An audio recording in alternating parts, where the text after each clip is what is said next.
Vous avez enterré votre frère?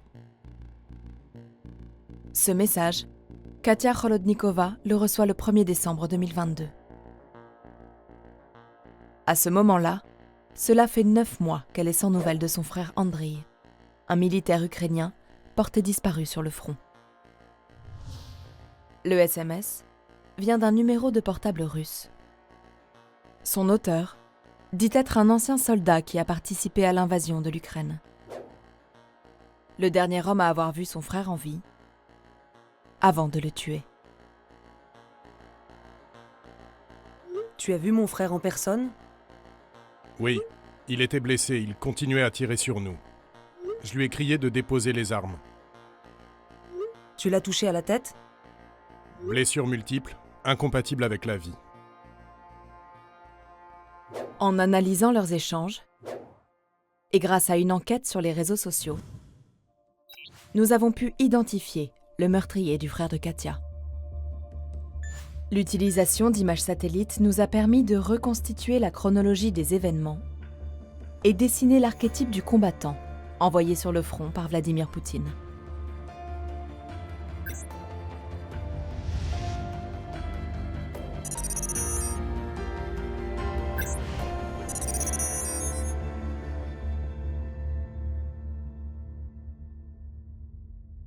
Andriy Kholodnikov, le jumeau de Katia, est soldat professionnel dans l'armée ukrainienne.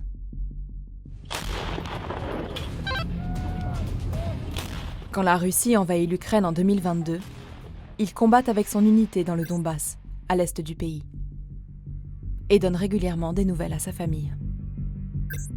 Vivant. Vivant.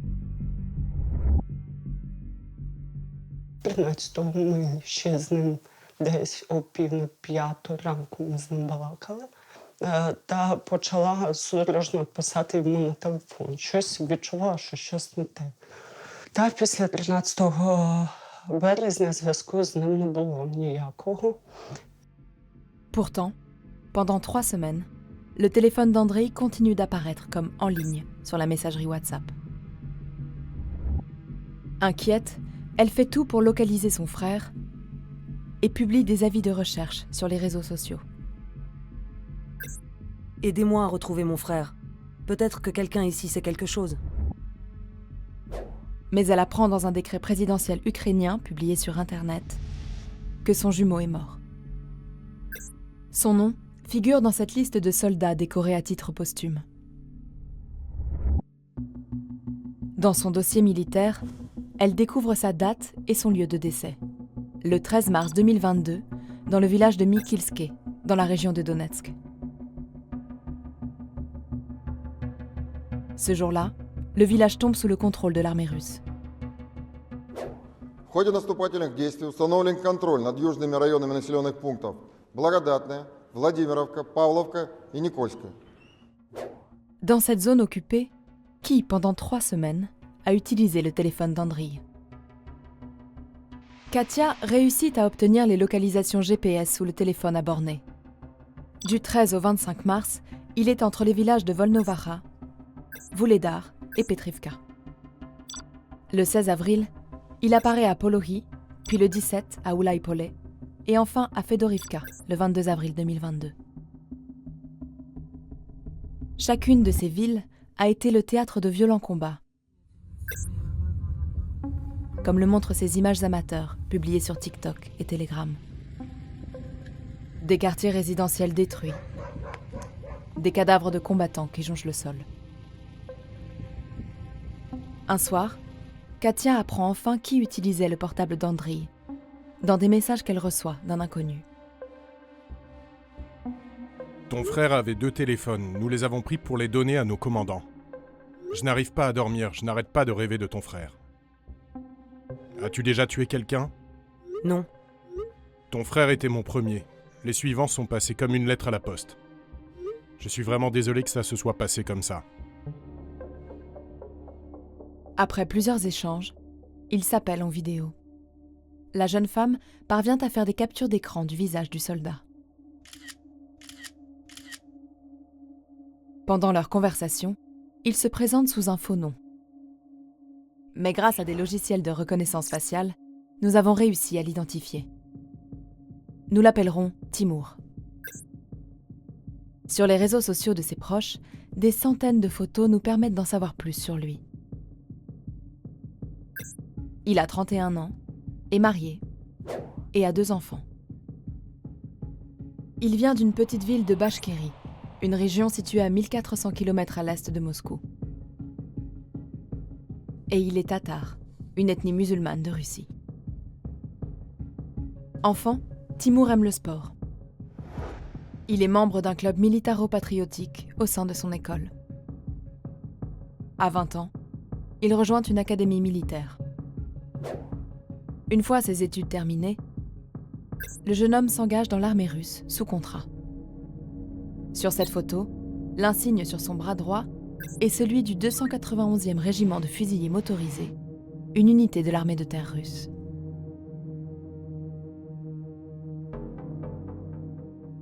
La base de cette unité se situe à Borzoï, en Tchétchénie. Sur un réseau social russe, Timur apparaît sur ses photos d'entraînement militaire. L'homme à sa droite a posté cette image sur les réseaux. On y reconnaît bien la chaîne de montagnes visible depuis Borzoï. Elle est filmée ici par un automobiliste du village. Mais toutes ces images datent de 2017 et 2018. Pour prouver que Timur a bien été déployé en Ukraine et participé au combat, il faut se rendre sur le compte Instagram de son épouse. Début 2023, elle y publie ce montage vidéo. On y voit Timur dans les tranchées, ou à bord d'une voiture siglée Z, la lettre devenue le symbole de l'invasion russe en Ukraine. On trouve aussi ces images de colis que sa femme lui a fait parvenir sur le front. Transmettez à mon mari, s'il vous plaît. Son unité était donc bien présente au début du mois de mars 2022 en Ukraine. Et elle y a perdu des dizaines d'hommes, comme en témoigne cette liste détaillée des décès au sein du régiment, établie par la BBC. Mais aussi ses photos. Des portraits de militaires défunts publiés par leurs proches sur les réseaux sociaux.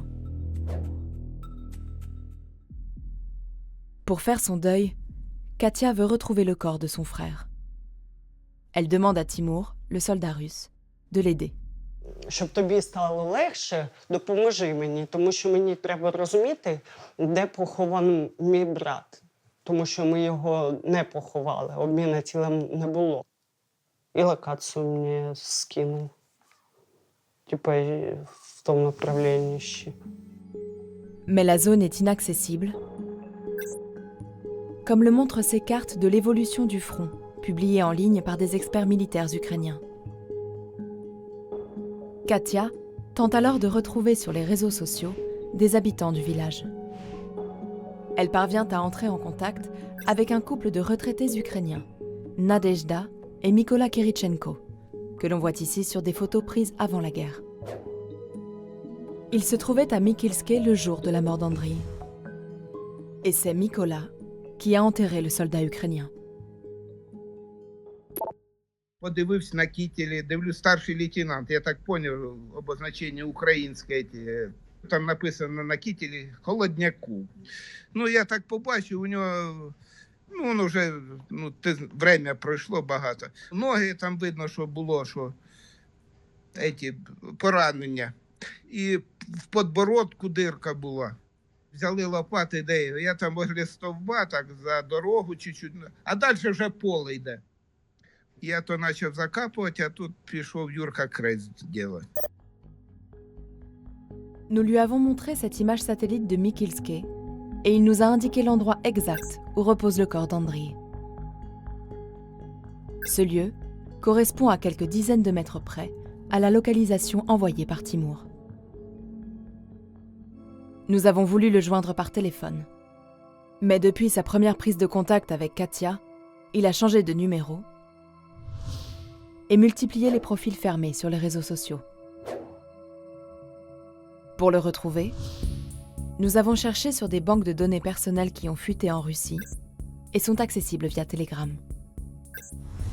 Elles contiennent des informations sur des milliers de ressortissants russes. Date de naissance, passeport, adresse, ainsi que des numéros de téléphone, dont le portable actuel de Timur. Bonjour, je suis documentariste. J'enquête sur les premières semaines de la guerre et l'avancée des troupes russes en direction de Zaporijjia. J'aimerais en parler avec vous. Il s'est passé 2 ans. Pourquoi remuer tout ça? Même si je voulais le raconter, je ne le ferais certainement pas au téléphone à une inconnue. J'ai appris que pendant les combats à Mykilske, vous avez tué le lieutenant de l'armée ukrainienne, Andriy Kholodnikov. Que s'est-il passé ce jour-là? Il n'a pas répondu à ce dernier message. Mais sur les mêmes bases de données, nous avons aussi récupéré les coordonnées de sa sœur. 3 февраля утром он маме позвонил, все, мы поехали. Мы были все это время на иголках, ни связи, ничего. Жена что связывалась, госпитали обзванивали, командиров обзванивали, фамильно искали. Все завтраками кормили. В итоге он сам на связь пришел. В конце мая приехал. И он был не такой был, как он уезжал. Неспокойный был, нервный был, задумчивый был. Все в себе он это держал. Он находился на передовой. Его бы сейчас, если бы он там остался, его бы не было в живых. Это 100%. La Bachkirie, où vit la famille de Timur, enregistre l'un des plus forts taux de mortalité des combattants en Ukraine. Selon un décompte de la BBC, 1509 hommes originaires de cette région sont morts depuis février 2022. Ces données, collectées en sources ouvertes par des journalistes et des bénévoles, ne représenteraient que la moitié des pertes réelles.